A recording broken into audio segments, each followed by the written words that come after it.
Hey guys, it's Shifu from the Shaolin Wing Chun organisation. So one of the most common steps we do in Wing Chun is the arrow step. And I think this is in majority of Wing Chun styles, it's a very recognisable step.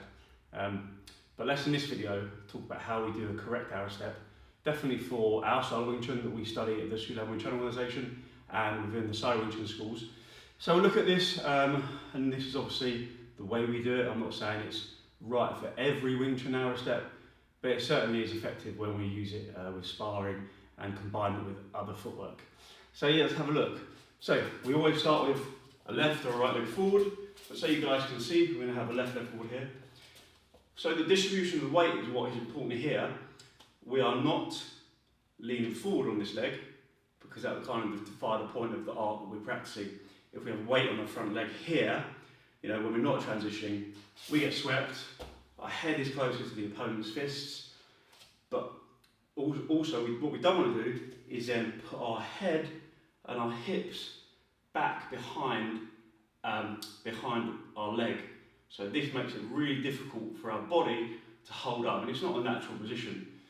So what we want to do instead, just like we do Qi Gong Ma, we have the legs here and we sink down, we twist, and then we've got one back leg here and one front leg here. So we have the head and the hip and the foot all lined up, and the front leg is not weighted, but it's very heavy. So we're not rocking backwards and forward. It's just like a heavy leg, you know. Just use the whole weight of your leg to just be on the ground, not just very light here, but we're rooting into the ground. So again, this is in the body mottos and the concepts of our style.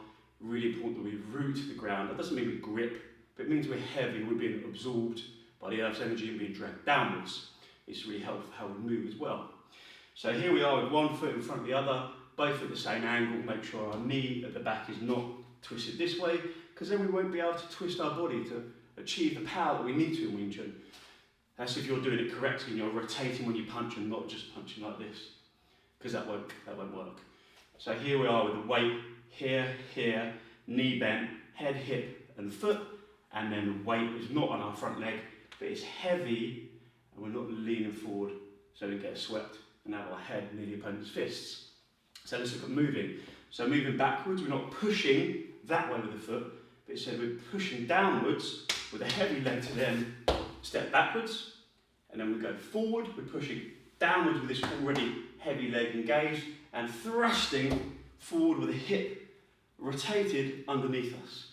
We don't want to stick our arse out like this, then our spine is not aligned and we can't use the muscles in our legs and our feet to actually power forward like this. Okay, so let's look at it again. We push forward by pushing down and push back by pushing down as well with the front foot. So back foot pushes into the ground, we thrust forward, front foot pushes bottom, not this. Yeah? If we were doing something like this, then you might as well do like boxing, and you might have a wider 50-50 kind of stance with the weight in the middle, and you can twist like this, but that's not what we do in Wing Chun. We move differently. So the left foot forward, you know, or the right foot, doesn't matter, but the same concept applies, pushing and back. And remember, this is a small step. If we need a bigger step, well, we change our feet.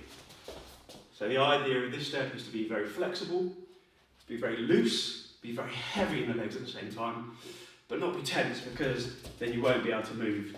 So you just thrust forward and thrust back.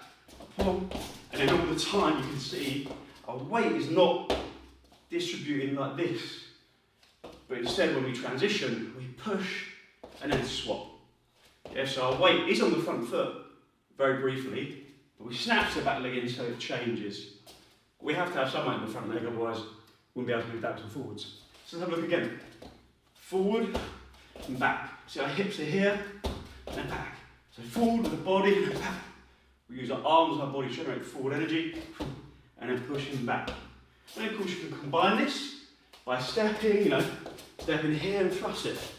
But you always look how my head is positioned here, and I'm always looking at making an angle. Now we can talk about how our centre line is as well, but maybe this is for another video. But yeah, our centre line does not always have to be like dead straight. You see videos like this all the time where people are training like that. this is unrealistic. You know, we move our centre line as we move with our feet. This moves as well, depending on where our opponent is and where we are in relation to our opponent as well. So guys, I hope you enjoyed that video, and more tutorials coming very, very soon.